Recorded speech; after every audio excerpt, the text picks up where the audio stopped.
At Sierra, discover great deals on top brand workout gear, like high-quality walking shoes, which might lead to another discovery. 40,000 steps, baby. Who's on top now, Karen? You've taken the office step challenge a step too far. Don't worry, though. Sierra also has yoga gear. It might be a good place to find your zen. Discover top brands at unexpectedly low prices. Sierra, let's get moving. This episode is brought to you by Amazon's Blink Video Doorbell. Get more at your door with the easy-to-install Blink Video Doorbell. Get more connections. Hey, I'm here for our first date. More deliveries. Hi, I have tacos for two. Oh, thanks. We'll be right down. And more memories. Babe, come down. I have a surprise. All new Blink Video Doorbell with 2-year battery, head-to-toe HD view, and simple setup. Shop now at amazon.com/blink for just $69.99. Hey everyone, it's Lizzie. Just a little heads up that in this episode, we are talking about Nazi bots. So take care when listening. Here's the show.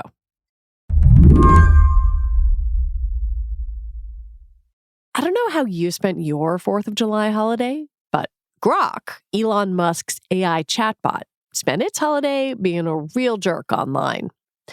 Musk had told users about an update to the model, and oh boy. It basically turned Grok into a anti-Semitic, Hitler-praising, Mecha Hitler-style monster. Drew Harwell covers tech for The Washington Post, and he was watching all of this go down. A lot of people started noticing this because you could reply to basically summon Grok onto X and ask him whatever you wanted.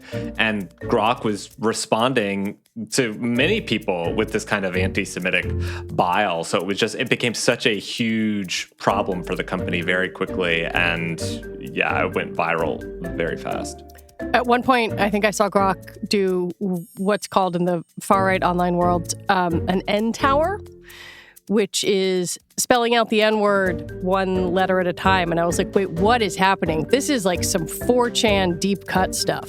And so, of course, the white supremacists on X loved it, right? They were like, yeah, these are the kinds of people who are always trying to nudge the bots into being more right-wing, more far-right, more Nazi.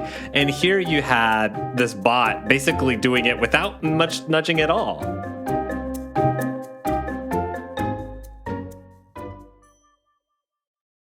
But why was it so easy to get Grok to do that? Elon Musk, he said in these messages that, what had happened was Grok was too compliant to user prompts. It was too eager to please and be manipulated. Essentially, blaming this on users pushing the bot too far.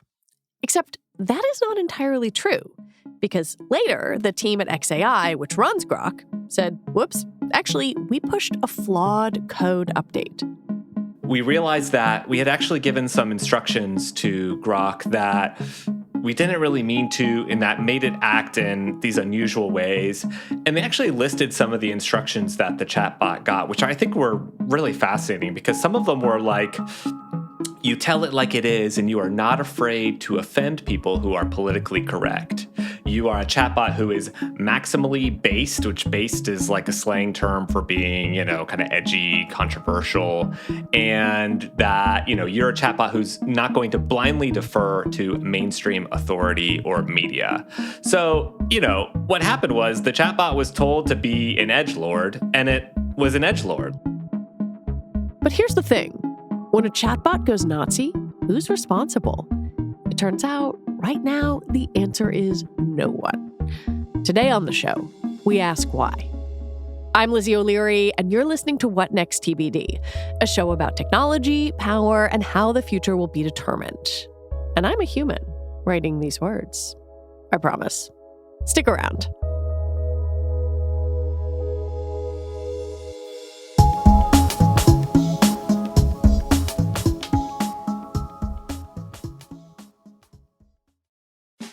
This podcast is brought to you by Progressive Insurance. Do you ever find yourself playing the budgeting game, shifting a little money here, a little there, and hoping it all works out?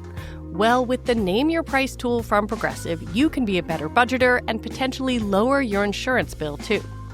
You tell Progressive what you want to pay for car insurance, and they'll help you find options within your budget.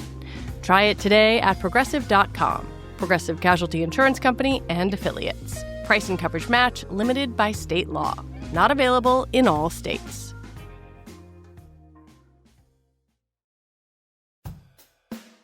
If you're running a business, you know every customer conversation matters. Whether you're a one-person operation or have a large team that needs better collaboration tools, OpenPhone is the #1 business phone system that streamlines and scales your customer communications. OpenPhone works through an app on your phone or computer, and your team can share one number and collaborate on customer calls and texts like a shared inbox. That way, any teammate can pick right up where the last person left off, keeping response times faster than ever. Plus, OpenPhone's AI agent can be set up in minutes to handle calls after hours, answer questions, and capture leads, so you never miss a customer. See why over 60,000 businesses trust OpenPhone to manage their business's calls and texts. OpenPhone is offering What Next TBD listeners 20% off of the first 6 months at openphone.com/TBD. That's openphone.com/TBD. And if you have existing numbers with another service, OpenPhone will port them over at no extra charge. OpenPhone. No missed calls, no missed customers.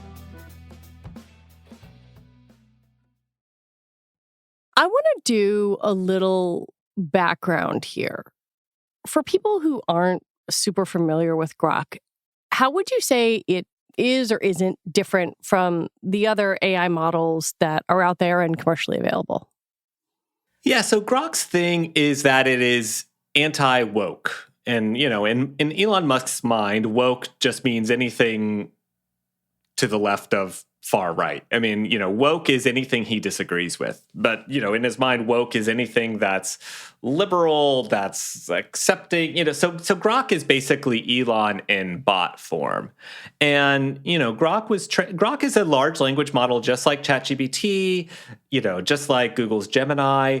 It was trained off reading billions of words from across the internet to emulate human language. People have used Grok a lot on X, and when you use X, formerly Twitter, now, it's impossible to avoid because the replies to basically any viral post are a bunch of random people saying, hey, Grok, is this true? Or Grok, give me the context of what happened to this person. So Grok has basically become the frontal lobe for many X users who basically just outsource their thinking to Grok.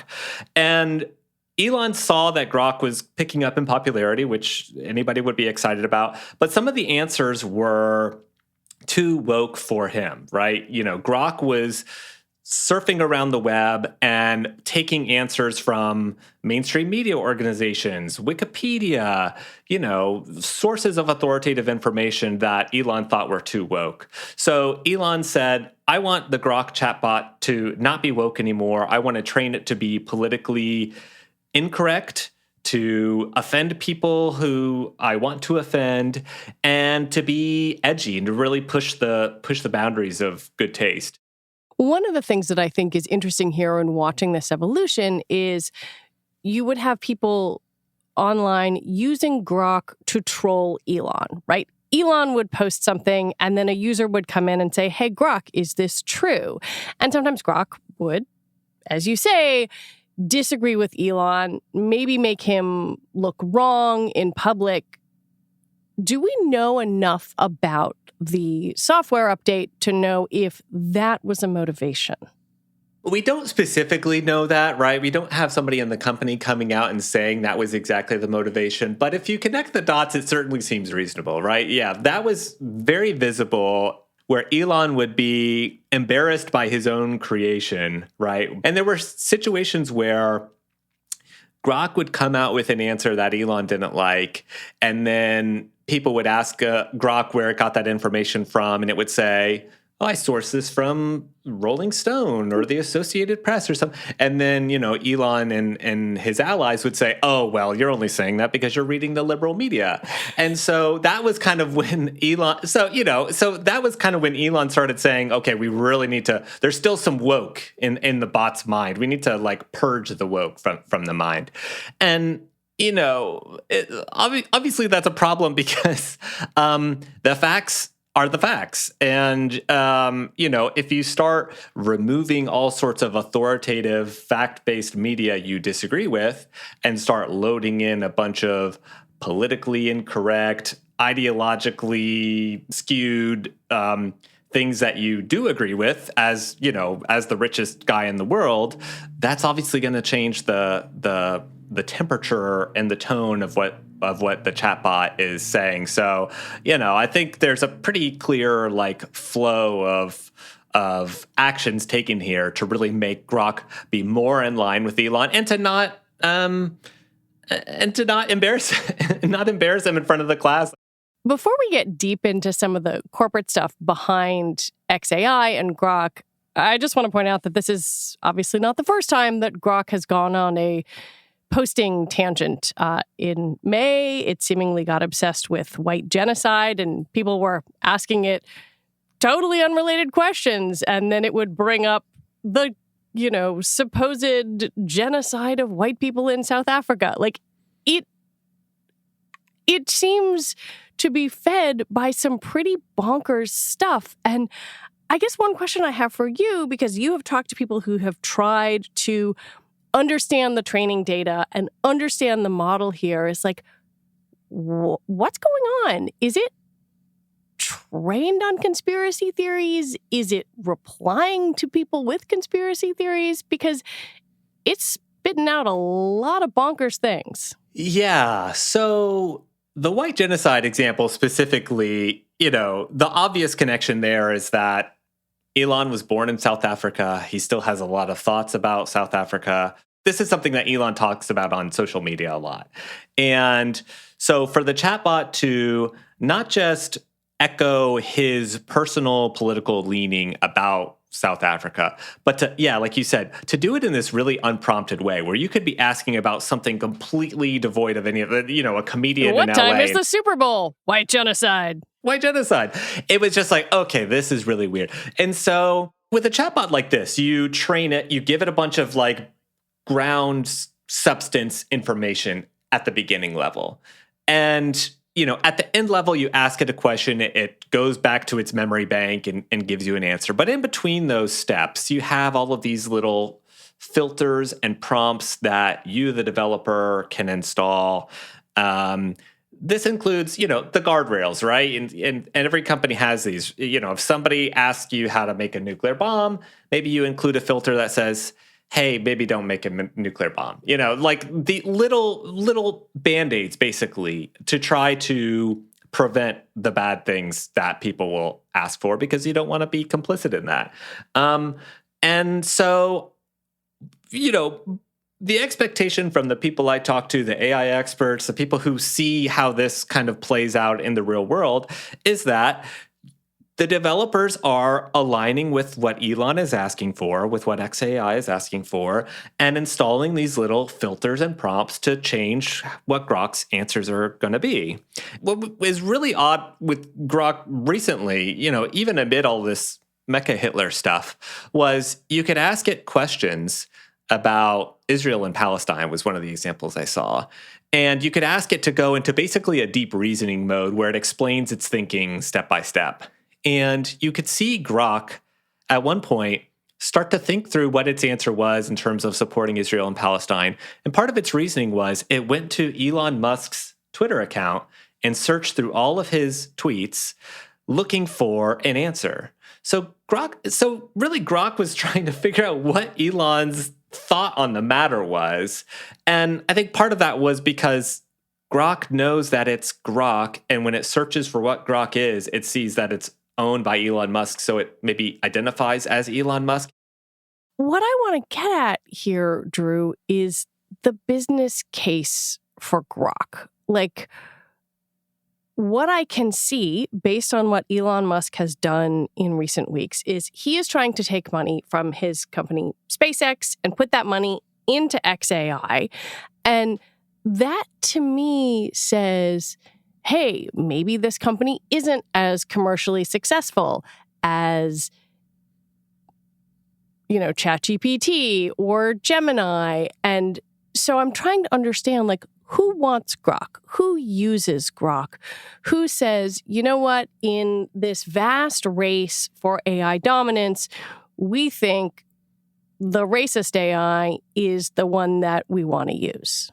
Yeah, I mean, to the first question, oddly enough, the Pentagon will be using Grok. The Department of Defense is paying $200 million as part of a contract for something called Grok for Government, which is basically, using the Grok language model for, looking through documents for different federal agency, pieces of work. When you think about the businesses, social media as a business, I mean, Twitter really never made all that much money, despite its, cultural stance. It was a money loser for a long time, especially when Elon bought it. But the business of social media is very, very thin compared to the aspirational business of AI. And that's why you see these giant paychecks and bonuses going to AI researchers. You see these companies that are just raising money, just gobs and gobs of money.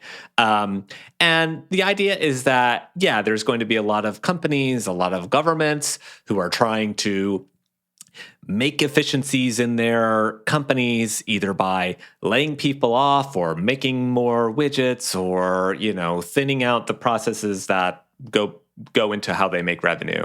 So, I think Elon probably thinks, perhaps shrewdly, that the model he can actually make money from is, let's take all of the text and all of the data and all of the relationships that go into X and put them into a big large language model, make a tool or a suite of tools that we can then slap a price tag on and actually sell it, as opposed to the past model of depending on advertisers and $8 a month subscriptions from lowly users for Twitter. Why don't we sell $200 million contract products to the government and whoever else wants to pay? When we come back, if a person says mean stuff about you on Facebook, you can't sue Facebook. But what about if a bot does it?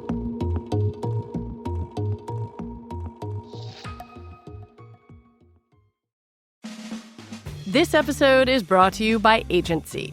While single agents can handle specific tasks, the real power comes when specialized agents collaborate to solve complex problems. But there's a fundamental gap.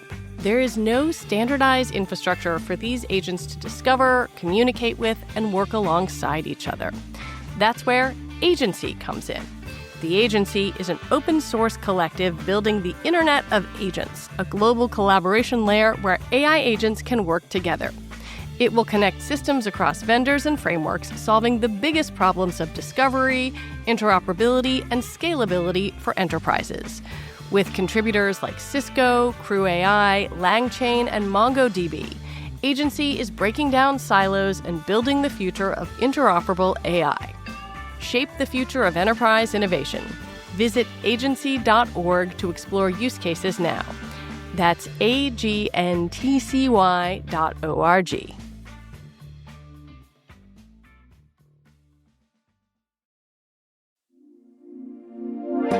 This podcast is brought to you by Progressive Insurance. Do you ever think about switching insurance companies to see if you could save some cash? Progressive makes it easy. Just drop in some details about yourself and see if you're eligible to save money when you bundle your home and auto policies. The process only takes minutes, and it could mean hundreds more in your pocket. Visit Progressive.com after this episode to see if you could save. Progressive Casualty Insurance Company and Affiliates. Potential savings will vary. Not available in all states.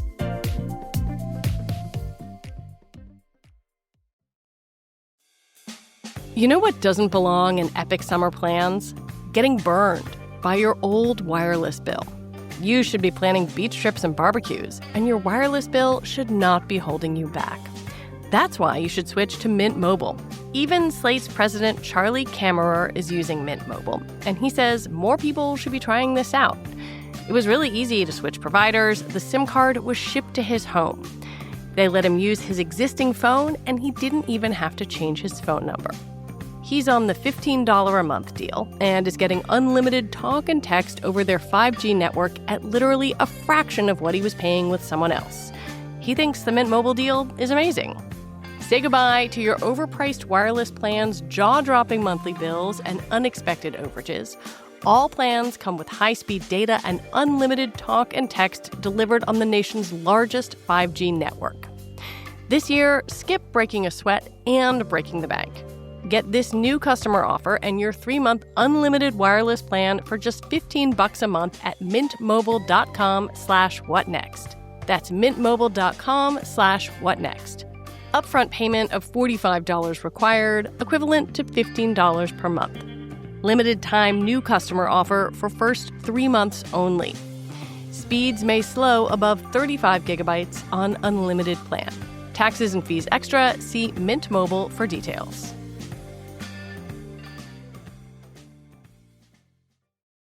Well, so Grok is not the only AI model that the DoD is going to pay for. They're also awarding contracts to OpenAI, to Anthropic. And I guess I wonder, do we actually know how Grok stacks up against those other large language models? Because the headlines obviously are on these things like the white supremacist language or the anti-Semitic language, but is it any good for other stuff? I will say that Grok performs pretty well on benchmarks. I mean, you compare different language models on these different benchmark tests that basically put them through the little mini ropes courses of how well can it understand a sentence, how well can it make a sentence. So it ranks up there pretty highly. The issue in it comes from the fact that where OpenAI, Anthropic, Google have these really, standardized systems of safety tests, right? They do things like red teaming, where they pay people to basically poke holes in it and try and break it in every so many ways. And, they install all these kinds of guardrails to keep it from embarrassing them in the news. It's a different culture at XAI. And there's, more of a push to do what Elon Musk wants, right? Push the envelope, offend whoever he wants to offend, be a little more reckless compared to some of these other companies that want to be the nice guys on the public stage would be mortified to have their bot start identifying as Mecha Hitler and doing all of these things. So, when we've talked to people, the takeaway has been the model looks pretty good, but is it all stacked on this thing that's all going to fall apart because the underlying issues are potentially corrosive and could lead to all of these negative ramifications down the road? I'm also interested in the underlying economics, because if Musk is taking money from one of his companies, SpaceX, to put it into XAI, or saying, hey, Grok is going to be rolled out in Tesla soon, it feels a bit like a shell game. He can do that. He is the CEO of these companies. He can move things from one company to the other or use one to fund the other. And yet, it does make me wonder about the ongoing economic viability of an LLM and whether it can stand on its own without those related companies that are all run by the same person. The AI business has always been a little weird, right? I mean, for all of the giant valuations, the revenue question is a little more questionable, right? I mean, the hope, the expectation and the hope is that these will be industry redefining. Companies will have to buy these products or get left behind.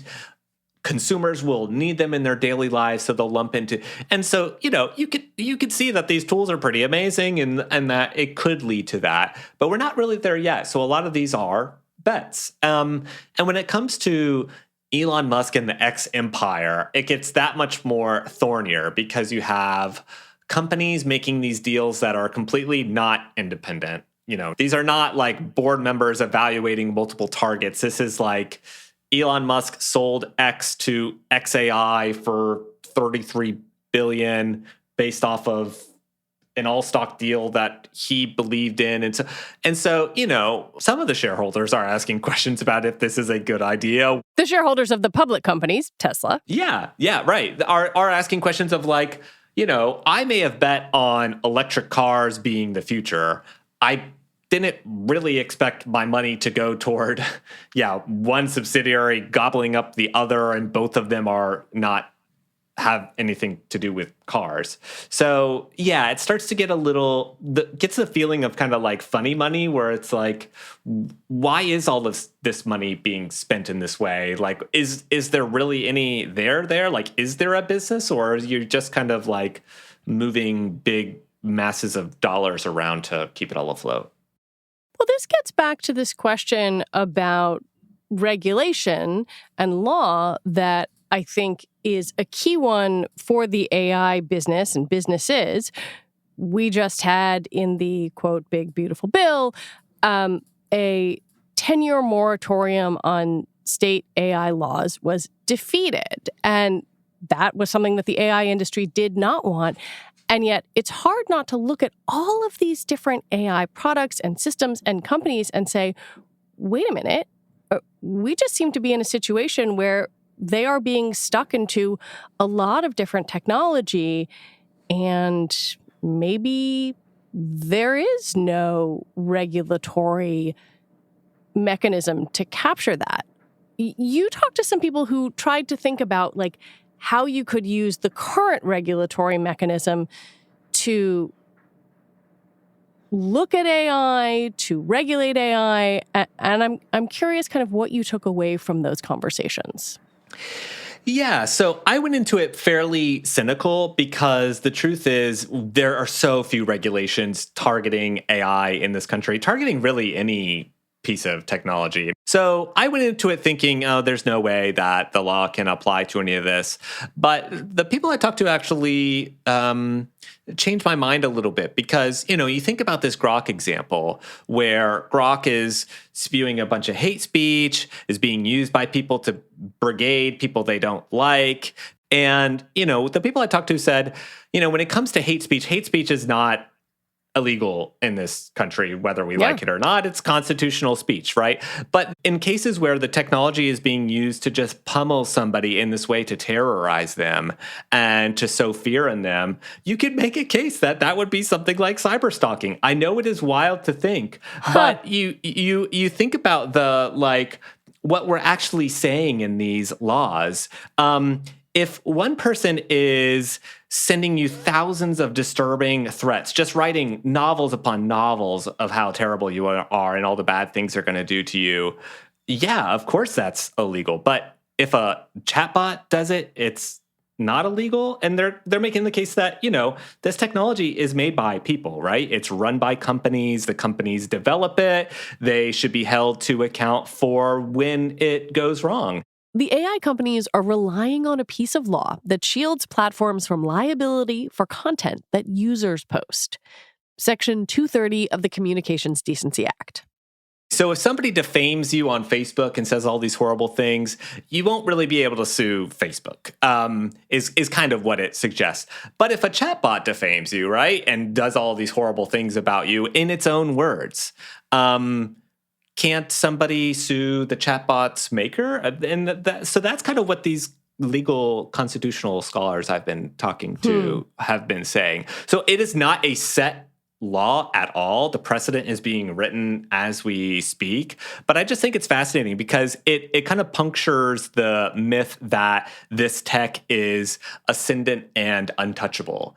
The things it's doing are in the real world and the law applies to the real world. And so I think we're going to see a lot of this case law change in the next couple of years. So where does that leave us right now? Because here we are with chatbots doing all sorts of kind of unsupervised, unregulated things, not knowing who the ultimate kind of responsible party is there. Is this really just caveat emptor? Yeah, I mean, at this point, it kind of is. So you think about Grok, it had this horrible nightmare scenario where it was saying stuff that we would never print in the newspaper, right? Like that you would never associate with somebody who said the kind of stuff Grok said. And yet, nothing has changed with Grok, right? They said basically, oops, and we'll fix it in post, and Grok is still out there. Grok is expanding all the time, right? They're putting Grok in Tesla. So, and these are moments of attention and marketing for a company like X that wants people to identify it as the anti-woke guys. So without any kind of incentive structure to disincentivize that kind of behavior, it's just going to keep happening, right? Unless there are like customers running the other way, canceling their subscription, unless there are like regulatory agencies saying, okay, we want oversight of this, we want, a report on how this happened and how you're going to fix it, unless there are, lawyers filing lawsuits targeting individual, pieces of conduct that the company should rectify because they hurt somebody, nothing is going to change.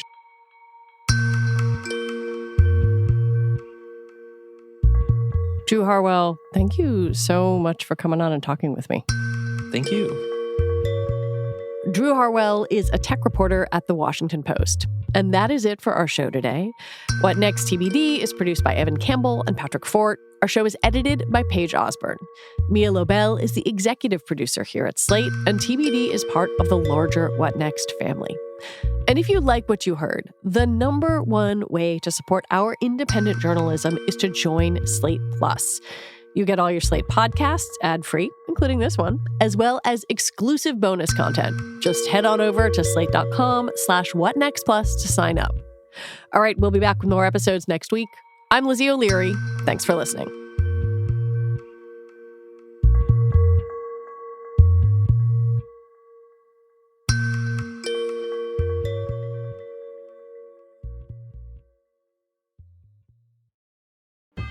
Life is a workout, and Smoothie King is here to help you power through.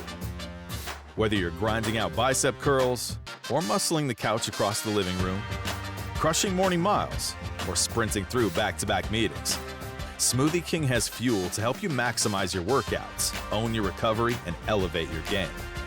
Give your body the energy, protein, and power it needs with a lineup of delicious smoothies made to help you conquer your goals. Only at Smoothie King.